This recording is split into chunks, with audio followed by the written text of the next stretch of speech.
உள்ள கேரளா பவன் உணவகத்தில் மாட்டிறைச்சி பரிமாறப்படுவதாக புகார் எழுந்ததை அடுத்து டெல்லி போலீசார் அங்கு சோதனை நடத்தியதற்கு கேரள மாநில முதலமைச்சர் உம்மன் சாண்டி கடும் கண்டனத்தை பதிவு செய்துள்ளார்.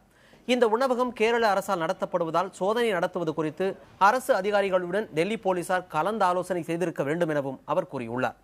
இதுகுறித்து விளக்கம் அளித்துள்ள டெல்லி போலீசார் உணவகத்திற்கு வந்து அதிகாரிகளிடம் விசாரணை மட்டுமே நடத்தியதாகவும் சோதனை எதுவும் நடத்தவில்லை என்றும் தெரிவித்துள்ளனர். புகார் வந்ததன் அடிப்படையில் சட்டம் ஒழுங்கை பாதுகாக்கவே இந்த நடவடிக்கை மேற்கொள்ளப்பட்டதாக அவர்கள் கூறியுள்ளனர்.